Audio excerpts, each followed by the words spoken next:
ఇది మనకొక. అప్పుడప్పుడు దేవుడు మన పట్ల కూడా కఠినంగా ఎందుకు వ్యవహరిస్తున్నారు చెప్పండి? మనలో కూడా కొన్నిసార్లు భక్తి లేనప్పుడు, మూర్ఖంగా మనం అవిధేయత కలిగి మనం ఉంటున్నప్పుడు కొన్నిసార్లు దేవుడు మనకు కూడా గుణపాఠాలు చెప్తాడు, దారిలో లేని మనల్ని తీసుకురావటానికి. అర్థమవుతుందా? నేను అంటాను, అలాంటి పరిస్థితులు రాకముందే మనం లోబడాలి. ఎవరికి? చాలాసార్లు కఠినంగా, చాలా హెచ్చరికగా వాక్యం చెప్తే చాలామంది బాధపడుతున్నారు ఈ రోజుల్లో. కానీ ఎందుకు పాస్టర్ గారు అంటే, మరి అంత ప్రేమ గల దేవుడు కదా, 70 సంవత్సరాలు వీడిని ఎక్కడ తీసుకెళ్ళాడు? వాళ్ళు ఏమనుకున్నారంటే, మనం భక్తి కలిగిన వాళ్ళమే, కానీ మనమే అనవసరంగా ఏం కోల్పోయి ఉంటే భక్తిని. దేవుని మనసుని ఎంతో మనం బాధ పరిచాం, దేవుడిని ఎంతో దుఃఖ పెట్టాం. ఈ బబులోని చెర మనకొక శిక్షణ అనండి, మనకొక. కొన్నిసార్లు మనం పట్ల కూడా దేవుడు కఠినంగా వ్యవహరిస్తే శిక్ష కాదు, శిక్షణ అనండి. శిక్ష వేరు, మన ఇక్కడ మరి మాటలు ఒక్క అక్షరం అటు ఇటు జరిపేమంటే అయిపోయింది. హల్లెలూయా. శిక్ష కాదు, శిక్షించడానికి కాదు దేవుడు చేసేది. ఎప్పుడు ఒక శిక్షణ దేవుడిచ్చి పరిపూర్ణమైన మార్పులోకి తీసుకురావటానికే. చేతులెత్తి గట్టిగా స్తోత్రం చెప్పండి. హల్లెలూయా. అయితే ఇశ్రాయేలుని మెచ్చుకోవాలి. ఎందుకు మెచ్చుకోవాలి చెప్పనా? వీళ్ళు దేవుడు ఇచ్చే శిక్షణను స్వీకరించారు. ఎందుకంటే ఇది మా విధేయతే, ఇది మా భక్తిహీనతే చెప్పండి, ఇది మా మూర్ఖత్వమే అని చెప్పండి. దేవుడిచ్చే శిక్షణను వారు ఏం చేశారంటే స్వీకరించారు. దేవుడికి స్తోత్ర.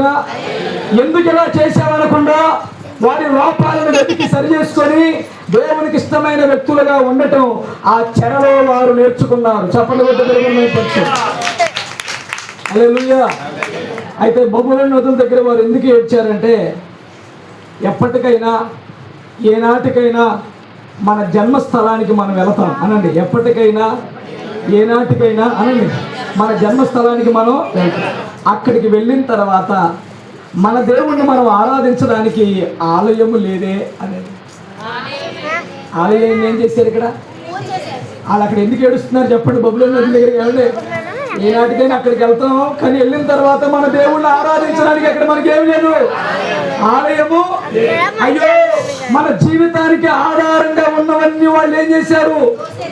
అందరూ మన జీవితానికి ఆధారంగా ఉన్నవన్నీ వాళ్ళు ఏం చేశారమ్మా? దోషేసుకున్నారు. ఇంకా మనకి ఎలా ఆధారం? ఇంకా మనం ఎలా బ్రతకగలం? మన పరిస్థితి ఏమిటి? మన భవిష్యత్తు ఏమిటి? మనకున్న పిల్లల సంగతి ఏమిటి? రకరకాలైన ఆలోచనల వలన బబులోను నదుల దగ్గర కూర్చొని వాళ్ళు ఏం చేస్తున్నారు చెప్పరేమా? ఏడుస్తున్నారు. హల్లెలూయా. మన జీవితంలో కూడా వెనకటి రోజుల్లో జరిగిన సంభవాలన్నిటినీ అనండి, వెనకటి రోజుల్లో జరిగిన సంభవాలన్నిటినీ మనం కూడా జ్ఞాపకం తెచ్చుకొని వాళ్ళు ఆ రోజు వెనకటి రోజులు ఏడుస్తున్నారు. ఇటువంటి సందర్భాలలో అంట బబులోను వారు వచ్చి ఒక కీర్తన పాడరా అని అడిగారంట. ఎవరిని? వీళ్ళు ఎందుకు ఏడుతున్నారో చెప్పాగా. అక్కడ ఆలయం లేదు, ఏనాటికైనా అక్కడికి మనం వెళ్తాం. మనకున్నవన్నీ దోషేస్తున్నారు, మనకి ఇంక ఏ ఆధారం? అక్కడికి వెళితే మనం ఎలా బతుకుతాం? మన పిల్లల పరిస్థితులు ఏంటి, భవిష్యత్తు అని కూర్చొని ఏడుస్తున్నారు. నాన్న ఎక్కడ?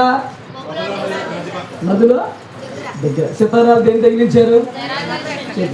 ఈ బబులోను వ్యక్తులంట ఏడ్చే వారి దగ్గరికి వెళ్ళి ఇప్పుడు ఏమంటున్నారంట? సియోను పాటల్లో ఒక పాట మీరు పాడరా అని అడుగుతున్నారు. ఇప్పుడు ఏనండి, దుఃఖంలో ఉన్న వ్యక్తుల దగ్గరికి వచ్చి పాట పాడమంటే పాడగలుగుతారా? వాళ్ళు భయంకరమైన దుఃఖంలో మునిగిపోయారు, చాలా వ్యాధుల్లో ఉన్నారు. వీళ్ళు వచ్చి ఇప్పుడు ఏమడుగుతున్నారన్నా? సియోను పాటలు పాడతారా అని అడిగారు. అమ్మా పాడగలుగుతారా అంటే, వీరి వలన వారు ఉల్లాసాన్ని కోరారు అన్నారండి. వీరి వలన వారు అనండి, మనకేమో దుఃఖం, వారికేమో ఉల్లాసం అనండి.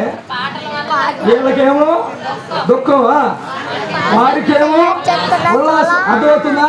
మనకేమో దుఃఖం, వాళ్ళకేమో సంతోషం. ఎలా పాడగలుగుతాం? మాకు జరిగిన పరిస్థితి ఏమిటి మీరు అడిగేది అనండి. మాకు జరిగిన పరిస్థితి ఏంటి? మీరు అడిగేది ఏమిటి? పాటలు పాడలేకపోయారు, అందుకే తీసుకెళ్ళి సితారాలు చెప్పమ్మా. పాడలేక సితారాలు తీసుకెళ్ళి నిర్వంజి చెట్లకి ఏం చేశారంటే తగిలించారు. ఒక్క మాట చెప్పనా? అయితే బబులోను నదుల దగ్గర వారు ఏడ్చిన ఏడుపు దేవుడు చూశారు. గట్టిగా చప్పట్లు కొట్టి ఈరోజు మిమ్మల్ని బలపరచడానికి దేవుడు మాట్లాడుతున్నాడు. హల్లెలూయా. దేవుడు వారి ఏడుపు విన్నాడు అనండి. వారి ఏడుపును చూశారు, వారి ఏడుపును విన్నాడు. చూసింది విన్నది దేవుడే. దేవుడు మరలా న్యాయము చేయడానికి ఇష్టపడ్డాడు. హల్లెలూయా. నా తనండు వారి కన్నీళ్లు వృధా కాలేదు, వారి కన్నీళ్లు వృధా కాలేదు. ఆ కన్నీళ్ళ యొక్క ఫలం ఏమిటి అని మనం ఆలోచన చేస్తే, నేను ఒక మాట చెప్పిన, ఎప్పుడు దుఃఖం ఉంటుందా మన జీవితంలో? ఎప్పుడు చర్య ఉంటుందా మన జీవితంలో?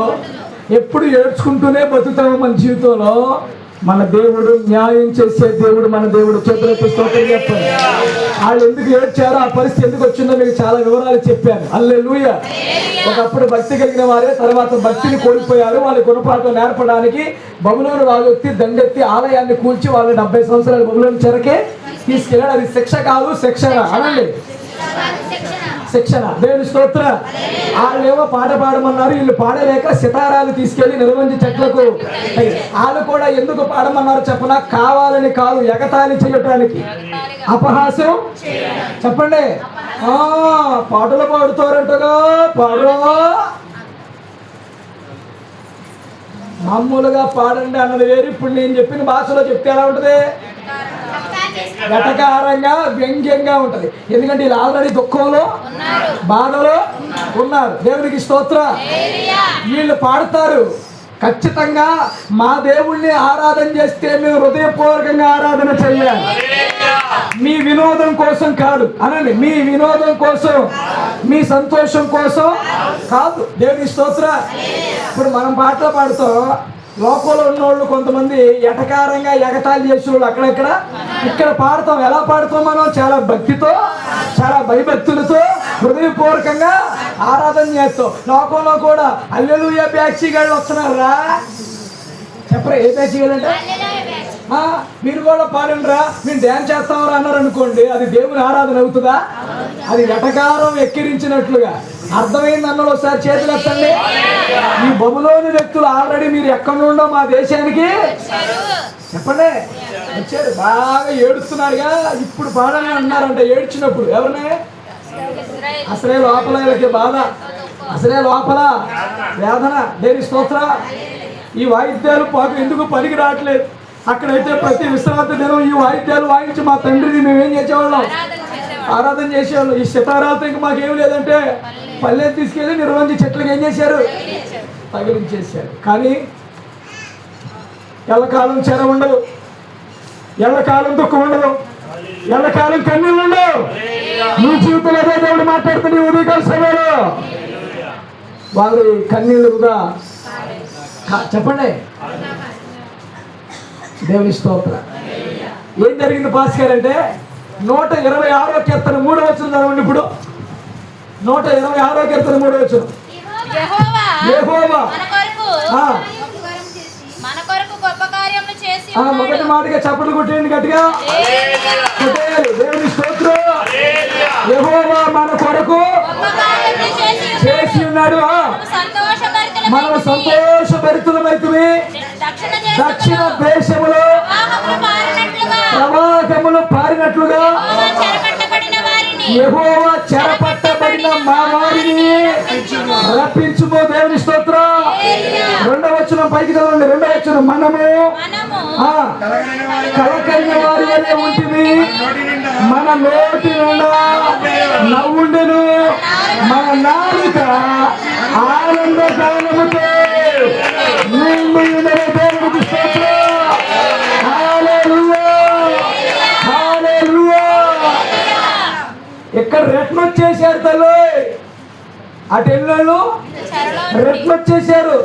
అందుకే 126 మొదటి వచనం సీయోనుకు వచ్చారా ఎక్కడ వచ్చారు? ఎక్కడెక్కడ బబులోను నదుల దగ్గర కూర్చొని వచ్చారా? ఇప్పుడు మళ్ళా ఎక్కడికి వచ్చారంట?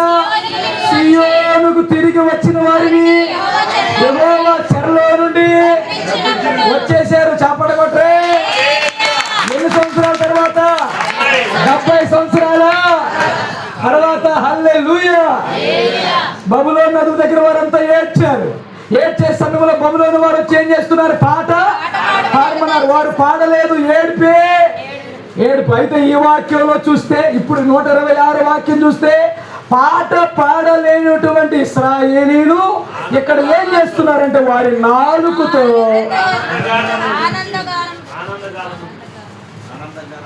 ఒకసారి వారి నాలుకతో చేతుల తీసుకోవచ్చు. గానము అంటే పాటే అనండి. గానము అంటే పాటే. పాట పాడుతూ సంతోషిస్తున్నారండి ఎవరు? ఇందాక అక్కడ పాట పాడలేకపోయారు, అక్కడ ఏడిపే. అందరూ అక్కడ ఏంటి?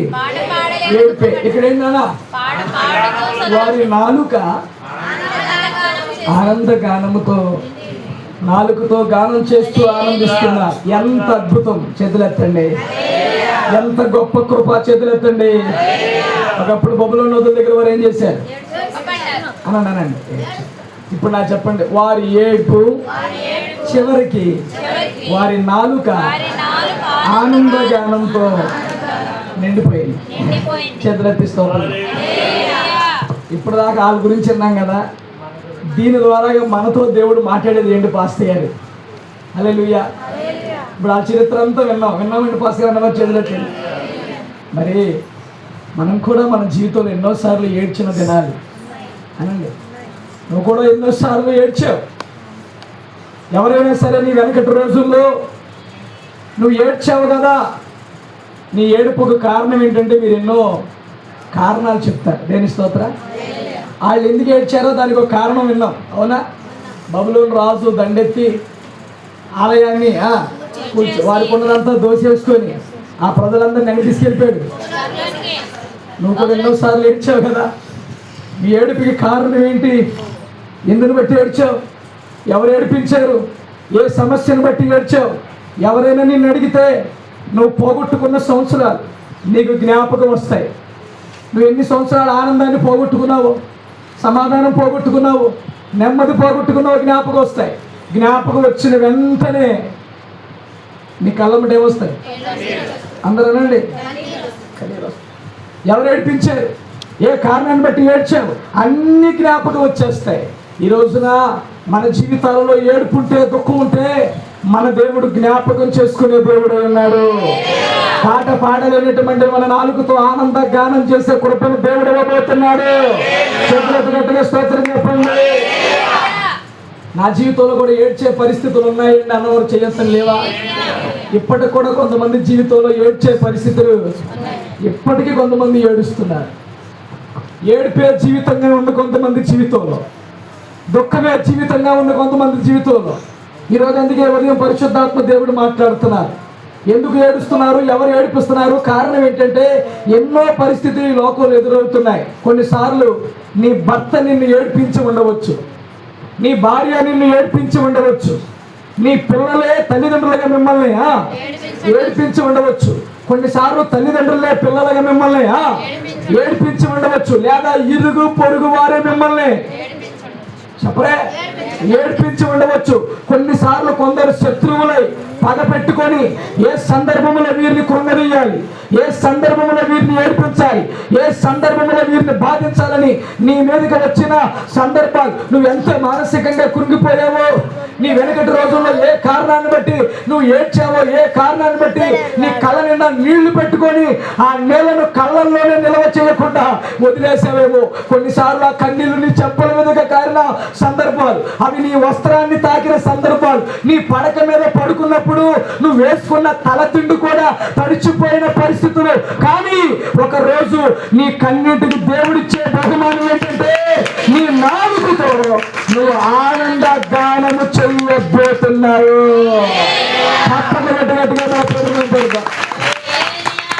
హల్లెలూయా. నేను కూడా ఇలాంటి దుఃఖంలో ఉన్నానన్న ఒక్కసారి చెయ్యొస్తాను. కొన్నిసార్లు మనకు తెలియదు, మన చెంపల మీద మన కళ్ళలో నీరు అలాగా మనం పడుకున్నప్పుడు మన తలదిండు. ఇప్పటికీ కొన్ని కారణాలు బట్టి మనల్ని ఏడిపించే వాళ్ళు ఉన్నారు. కొన్ని పరిస్థితులు బట్టి మీరు మీ ఇంట్లో ఏడుస్తున్నారు. కానీ మీ దుఃఖాన్ని సంతోషంగా మార్చేది హల్లెలూయా. బబులోను నదుల దగ్గర కూర్చొని ఒకప్పుడు వాళ్ళు ఏం చేశారు? కానీ సియోనికి తిరిగి రప్పించి వారి నోటి నిండా నవ్వించాడంట. పాటలు పాడలేక సితారాలు నిర్వహించి చెట్లకు తగిలించిన వారు ఇప్పుడు అదే నాలుగుతో మరలా ఆనంద గానముతో నిండి ఉన్నట్లుగా చేసిన దేవుడు ఈరోజు నా జీవితం చేస్తాడన్నవారు ఒక్కసారి చెయ్యొద్దండి. ఆయనకు అసాధ్యమైనది. హల్లెలూయా. దేవుడు ఎక్కి ఎక్కి ఏడ్చినప్పుడు దేవుడు జ్ఞాపకం చేసుకున్నారు. వారు విడుదల పొంది వెళ్ళిన తర్వాత మరలా వారి నాలుక ఆ ఏగను. నీ జీవితంలో ఎంత దుఃఖం అనుభవించావో నా దేవుడు అంత సంతోషంగా దాన్ని మార్చబోతున్నాడు. ఒకరోజు నీ నోటి నిండా నా దేవుడు నవ్వు పెట్టబోతున్నాడు. గట్టిగా ప్రభుత్వం ఇవ్వబోతున్నాడు. నవ్వు పాస్టర్ గారు అన్నవారు ఒక్కసారి చేతులెత్తాడు. హల్లెలూయా. ఎందుకంటే మనం కార్చిన కన్నీరు దేవుడు చూడబోతున్నాడు. ఎన్నటికి మనం కార్చిన కన్నీరు వృధా కాదు ప్రియమైన దేవుని బిడ్డలారా. హల్లెలూయా. వారు సియోని జ్ఞాపకం తెచ్చుకొని ఇక మేము పాటలు పాడలేవేమో, మా వల్ల కాలేదు, ఇక ఈ సితారాలు ఎప్పుడు పనిచేయవేమో అనుకున్నారు. కానీ మరలా దేవుడు పనికి వచ్చినట్లుగా చేశారు. హల్లెలూయా. పాటలు పాడలేని వారి నాలుక పాటలు పాడేట్లుగా చేసి. కొన్నిసార్లు మీరు దుఃఖంలో బాధలో ఉన్నప్పుడు ప్రార్థన చేయలేరు, పాటలు పాడలేరు. దేవునికి స్తోత్ర. కానీ పాడినట్లుగా నా దేవుడు చేస్తాడు. ఆయనకు అసాధ్యమైనది ఎంతమంది నమ్ముతున్నారు? అదే 126వ కీర్తన 5వ వచనంలో కన్నీళ్లు విడిచుచూ విత్తేవాడు అలాంటి కన్నీళ్లు విడిచుచూ విత్తేవాడు సంతోష గానముతో పంటను కోసాడు. మళ్ళీ సంతోష గానముతో ఏం వస్తారంటే పంటను కోస్తారు. ఏం విడిచేవారు? చెప్పలేమా? హల్లెలూయా. రైతు భూమిని దున్ని విత్తనం వేసేటప్పుడు ఆ వచ్చే పంట కొరకు ఎలా విత్తుతాడంటే విత్తనాలు కన్నీళ్లతో. అందరూ అనండి. హాల్లో ఏళ్ళని అడిగి ఎక్కడో డబ్బులు తీసుకొచ్చారు. ఆ డబ్బులు తీసుకొచ్చి విత్తనాలు కొన్నాడు. అదవుతుందా? విత్తేటప్పుడు ఎలా విత్తుతాడు? ప్రభువా దేవా నీవే ఏదో ఒక రోజు నా పట్ల ఏం చేయాలి? విస్తారమైన పంట పండే కృపను, నా కష్టాలు నా బాధలు చెప్పమ్మా తీరిపోయినట్లుగా సహాయం. ఎలా విత్తుతాడు రైతు? కానీ సంవత్సరం ముగింపులో చెప్పు నీ జీవితంలో కూడా నా దేవుడు చేయబోతున్నాడు. నాతో పాటు ఒక మాట చెప్పండి. నీవు కార్చే కన్నీరు విత్తనం అని. మనం చాలాసార్లు కన్నీళ్ళు అనుకుంటున్నాం చూడండి, ఆ కన్నీళ్ళే విత్తనాలు. నువ్వు కార్చే కన్నీరు విత్తనం. ఆ విత్తనం ఏదో ఒక రోజు నీకు ఫలం ఇస్తుంది. ఏదో ఒక రోజు నీ జీవితంలో కార్యం చేస్తుంది. నువ్వు కార్చిన కన్నీళ్ళనే విత్తనము ఎప్పుడు వృధా కాదు. నువ్వు కార్చే కన్నీళ్ళు ఎప్పుడు వ్యర్థము కాదు. నువ్వు కార్చే కన్నీరు ఏ నాటికైనా ఎప్పటికైనా గొప్ప ఫలితాన్ని తీసుకొని రాబోతుంది. చెప్పండి గట్టిగా ప్రభుత్వం పడుద్దాం. దేవునికి స్తోత్రం. హల్లెలూయా. బైబిల్ గ్రంథంలో ఎంతో మంది కన్నీళ్ళనే విత్తనాలుగా విత్తారు. దేవుడు దాన్ని ఎలా మార్చాడంటే సంతోషముగా మార్చాడు. నమ్మిన చేతులెత్తి స్తోత్రం చెప్పండి. మొదటి సమయాల గ్రంథం 1:24లో పిల్లాడికి పాలు మానిపించిన తర్వాత అతను ఇంకా చిన్నవాడి ఉండగా ఆమె ఆ బాలుని ఎత్తుకొని 3 కోడెలను 9 పిండిని ద్రాక్షరసపు తిత్తిని తీసుకొని శిలోహు మందిరములోనికి వచ్చాను. ఆమె ఎవరో కాదు, హన్నా. చెప్పండి ఎవరు? ఆమె ఎవరమ్మా? హన్నా. ఇది దేవుడు చేసిన గొప్ప కార్యం. చేతులెత్తి స్తోత్రం చెప్పండి. అయితే అంతకుముందు ఆమె పరిస్థితి ఏంటి? మొదటి సమయాల గ్రంథం 1:10 బహు దుఃఖాక్రాంతురాలై వచ్చి అనని మాట ఇక్కడ మళ్ళీ ఆగాలి. ఏంటంట? ఎలా ఏడ్చింది ఆ తల్లి? అన్న అది ఆ మాట చెప్పాలి. బహు దుఃఖాక్రాంతురాలై. బహుగా అంటే అర్థం ఏంటి? అది ఒక మాటలో చెప్పినా దానికి మించిన పదం మరొకటి లేదు అనండి. బహుగా అంటే దానికి మించిన పదం మరొకటి లేదు. తాను ఏడవటానికి గల కారణం ఏంటి? అన్న ఆమెకి పిల్లలు లేరు. ఇంటివారు, బంధువులు, సమాజం, సూటిపోటి మాటలు, తేరని అవమానం, తలెత్తుకొని తిరిగేంత పరిస్థితి. దాన్ని బట్టి కృంగిపోయేది, నలిగిపోయేది. ఇంకా నాకంటూ దిక్కు ఎవరు లేరు, దేవుడు ఒక్కడే నాకు దిక్కు, మందిరం ఒకటే నాకు దిక్కని షిలోహు మందిరములోనికి వచ్చి ఏడవటం ప్రారంభించిందంట. ఎవరు? దేవుని స్తోత్ర. ఏడ్చిందమ్మా? ఎలాగా? నేను అడుగుతున్నాను, ఆ ఏడుపు అలాగే ఉండిపోయిందా? ఆ దుఃఖం అలాగే ఉండిపోయిందా? ఆమె దుఃఖాన్ని నా దేవుడు సంతోషంగా మార్చాడు. చెప్పండి కొట్టండి. తన బాధనంతా షిలోహు మందిరములోకి వెళ్ళి అక్కడ గంటల తరబడి బహుగా ఏడ్చిన దానికంటే మరి ఎక్కువగా ఏడ్చే దాన్ని ఏమంటారంటే బహుగా ఏడవటం. నీ జీవితంలో కూడా ఏడ్చిన దానికంటే బహుగా ప్రతిరోజు గంటల తరబడి. అమ్మా, గతంలోనూ అలాగే ఇప్పటి వరకు అనండి, అలాగే ఇప్పటి వరకు నీ కళ్ళల్లో కన్నీళ్ళు ఆగకుండా వస్తున్నట్లయితే, హన్నా కన్నీళ్లకు ముగింపు పలికిన దేవుడు నీ కన్నీళ్లకు కూడా ముగింపు పలుకుతాడు. చప్పట్లు కొట్టు గట్టిగా ప్రభుత్వం. హల్లెలూయా. నాతో అనండి, కన్నీళ్లకు ముగింపు ఉంది అనండి. అనాలి, మళ్ళా అనాలి. దుఃఖానికి ముగింపు ఉంది అన్న వాళ్ళు అతని ఎంతమంది నమ్ముతారు? ఈరోజు మీరు దేన్ని బట్టి ఏడుస్తున్నారు? దేన్ని బట్టి కురిగిపోతున్నారు? దేన్ని బట్టి నలిగిపోతున్నారు? దీనికి ఒక ముగింపు ఉంది. నా దేవుడు ఒక ముగింపు ఇస్తాడు. నా నాలుక మళ్ళీ ఆనందగానంతో స్తుతిస్తుంది. నా నోటి నిండా దేవుడు నవ్వును పుట్టిస్తాడు. నువ్వు నమ్మితే ఈ మొదటి ఆరాధనలో నీ జీవితంలో దేవుడు కార్యం చేయబోతున్నాడు. హల్లెలూయా. అన్నా కన్నీళ్లకు ముగింపు పలికిన దేవుడు, చెప్పండి, నీ కన్నీళ్లకు కూడా ముగింపు పలకబోతున్నాడు. నువ్వు సంతోషించే ఒక అద్భుతాన్ని దేవుడు నీ జీవితంలో చేయబోతున్నాడు. అన్నాకి ఇచ్చాడా ఒక మగ సంతానాన్ని? పేరు చెప్పాలన్నారు. సమూయేలును దేవుడు ఇచ్చాడు. నాతో పడనండి. ఆగిపోయింది ఆమె దుఃఖం, ఆగిపోయింది ఆమె ఏడుపు. చప్పట కొట్టిన సరే. ఆమె జీవితంలో సంవత్సరాలు గడిచే కొంత సంతోషానికి పరిమితం అయిపోయింది. రెండో కీర్తనలో ఆనందంతో పాట పాడింది. ఎవరు పాడిందా?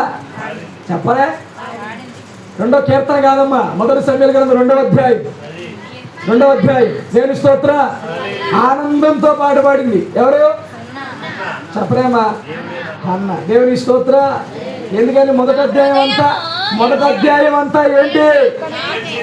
ఏడ్చి. మొదటి అధ్యాయం అంతా ఏంటి? రెండో అధ్యాయం నా హృదయము యెహోవా యందు చప్పట్లు గట్టిగా. హల్లెలూయా. రెండవ వచనం, యెహోవా వంటి పరిశుద్ధ దేవుడు ఒక్కడే, నీవు తప్ప మరి ఏ దేవుడు లేడు. హల్లెలూయా. గొప్ప విషయం అన్న చేతులెత్తండి. 1వ అధ్యాయం అంతా ఏడిపే. 2వ అధ్యాయం సంతోషం వచ్చేసింది అన్న వాళ్ళు ఒక్కసారి చేతులెత్తండి. నా హృదయం యెహోవా యందు.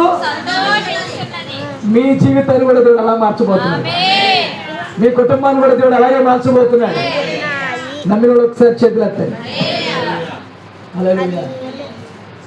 ఎంత ఊరట కలిగించే మాటలు ఈరోజు ప్రభు మాట్లాడుతున్నాడు.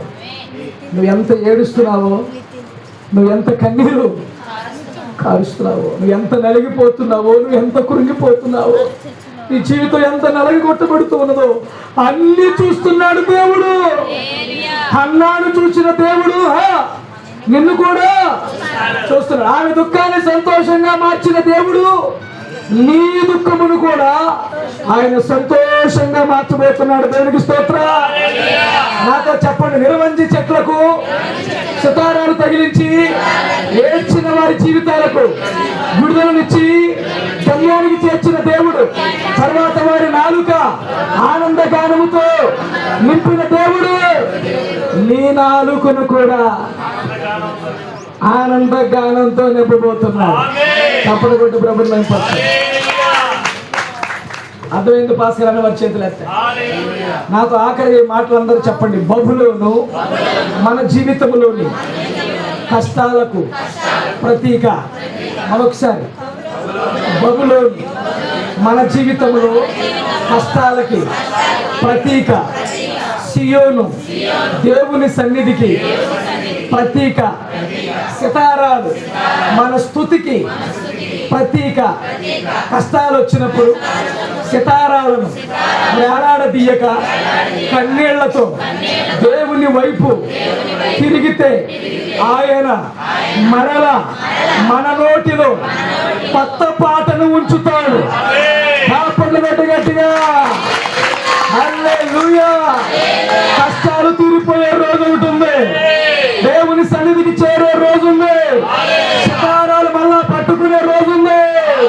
కాపర్లు గట్టి ప్రభుత్వం ఆ కష్టాలు తీరిపోయినాయా? చెరలో నుండి బయటికి నేను కూడా చెరలో నుండి వస్తానని వారి చేతులు ఎత్తాయి. హల్లెలూయా. పాటలు పాడలేనటువంటి మన జీవితం కొత్త పాటలు పాడే కృపను దేవుడు ఇచ్చును గాక. నోటి నిండా నాలుక నిండా నవ్వుండును గాక. నాలుక నిండా స్తుతి ఉండును గాక. హల్లెలూయా. ఎంత ఏడ్చారో ఏడుపు అంతా దేవుడు మళ్ళీ ఏం చేశాడు? హల్లెలూయా. బైబిల్లో టక్ టక్ అని చెప్తున్నాను, ఒక 6, 7 వినండి. హన్నా దుఃఖాన్ని దేవుడు సంతోషంగా మార్చాడు. యోసేపు దుఃఖాన్ని సంతోషంగా దేవుడు మార్చాడు. యోసేపు దుఃఖం ఏంటి? సహోదరులు అమ్మేశారు, బానిసగా అయిపోయాడు. హల్లెలూయా. చెయ్యని నేరానికి చెరసాలలోనికి వెళ్ళాడు. అది దుఃఖమే కదా. ఎవరి జీవితంలో? యోసేపు జీవితంలో. అదే యోసేపును దేవుడు ఐగుప్తుకి ప్రధానమంత్రిగా చేశాడు. తన కుటుంబాన్ని వాడుకునే సాధనంగా దేవుడు చేశాడు. హల్లెలూయా. నయోమి భర్తని, 2 పిల్లల్ని పోగొట్టుకుంది. ఆమె జీవితం మారాగా మారిపోయి రూతమ్మ ద్వారాగా కొత్త ఆశను దేవుడు చిగిర్చాడు. ఒబేదికి అమ్మమ్మగా దేవుడు ఆశీర్వదించాడు. అనండి, ఒబేదికి అమ్మమ్మగా దేవుడు నయోమిని. ఇప్పుడు నయోమి దుఃఖం అందరూ సంతోషంగా మారింది. దేవునికి స్తోత్రం. ఏబు గారు ఒకప్పుడు జీవితం దుఃఖమే. ఆస్తి, పిల్లలు, ఆరోగ్యం అన్ని కోల్పోయాడు. చివరికి దేవుడు 2 ఆశీర్వాదం. గట్టిగా చెప్పండి. హల్లెలూయా. మొర్దెకాయి, ఎస్తేరు అనండి, ఒకప్పుడు వారి జీవితం దుఃఖమే. ఎందుకంటే యూదులు నిర్మూలించడానికి కుట్ర చేశారు. కానీ దేవుని కార్యం ఏంటంటే అదే పరిస్థితిని దేవుడు విజయంగా మార్చాడు. శాసనాన్ని దేవుడు మార్చాడు. చట్టాన్ని దేవుడు మార్చాడు. పూరీము పండుగ ఆనందానికి కారణమైంది. అనండి, పూరీము పండుగ ఎస్తేరు మొర్దెకాయి జీవితంలో ఆనందాన్ని దేవుడు ఇచ్చాడు. దావీదు ఒకప్పుడు దుఃఖమేగా అతని జీవితం. సౌలు వెంటాడే అనేక కష్టాలు ఎదుర్కొన్నాడు. ఎవరు? దావీదు. కానీ దేవుడి కార్యం, రాజుగా దేవుడు అతన్ని స్థాపించాడు. హల్లెలూయా. దావీదు ఎవరు చెప్పనా? సాయంకాలమున ఏడుపు వచ్చి రాత్రి ఉండినను ఉదయమున సంతోషం ఇచ్చే దేవుడు ఉన్నాడు. చెప్పండి గట్టిగా.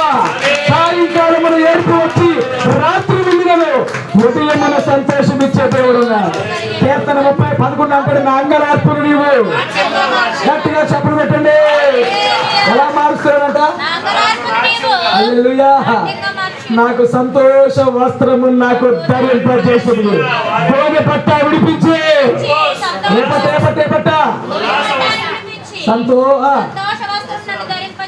చప్పట్లు పట్టి ఈరోజు నాకు సంతోష వస్త్రం ఇస్తున్నాను. చేతులెత్తండి. ఇప్పుడు నేను మీకు 6 పాయింట్లు చెప్పా. టక్ టక్ అని చెప్పండి. హన్నా దుఃఖాన్ని దేవుడు సంతోషంగా దేవుడు, యోసేపు దుఃఖాన్ని, నయోమి దుఃఖాన్ని, ఏబు గారి దుఃఖాన్ని, ఎస్తేరు మొర్దెకాయి దుఃఖాన్ని, దావీదు దుఃఖాన్ని, నా దుఃఖాన్ని చప్పట్లు కొట్టు. ఇంకా నేను చెట్లకు నేను సితారాలు తగిలించను. హల్లెలూయా. నా నోట కొత్త పాటలతో నా ప్రభువుని స్తుతిస్తాను, నా దేవుని ఆరాధిస్తాను. నా నోట నిండా నా దేవుడు నవ్వబోతున్నాడు. నా నాలుక ఆనంద గానముతో నిండి ఉండబోతుంది. నా స్థితిని అలా మార్చబోతున్నాడు అన్నవాళ్ళు ఒక్కసారి చేయండి. హల్లెలూయా. కష్టాలు కలకాలం ఉండవు అనండి. ఉంటాయా? చెర కలకాలం ఉండవు, కన్నీళ్ళు ఎల్లకాలం ఉండవు. చూసే దేవుడు ఉన్నాడు. మనుషులు చూడకపోవచ్చు, బంధువులు చూడకపోవచ్చు, మన ఇరుగు పొరువారు చూడకపోవచ్చు, కానీ చూసే దేవుడు మనకున్నాడు. హల్లెలూయా. నా కష్టాలు తొలగిపోతాయి అన్నవారు చెయ్యాలి. వాళ్ళు వచ్చారు చెర నుండి, వచ్చారు సియోనికి తీసుకొచ్చాడు లేదా చెప్పరా? వారు నోటి నవ్వించాడు లేదా? మనం విడిచిపెడతాడా దేవుడు? నీ కుటుంబాన్ని విడిచిపెడతాడా దేవుడు? 137వ కీర్తన ఎంత ఆదరణకరంగా దేవుడు మనతో మాట్లాడాడు. హల్లెలూయా. 1 నుండి 3 చరణాలు. హల్లెలూయా. వెనకటి రోజుల్లో నీ జీవితం జ్ఞాపం చేసుకొని ఇప్పుడు పరిస్థితి జీవితం జ్ఞాపం ఏడుస్తున్నావేమో. నీ ఏడుపుని నా దేవుడు సంతోషంగా మార్చబోతున్నాడు. అదే విశ్వాసంతో ప్రార్థించి ప్రభు కార్యం చేయబోతున్నాడు. తల వంచండి, ప్రార్థన. కళ్ళు మూసుకోండి. ప్రభువా,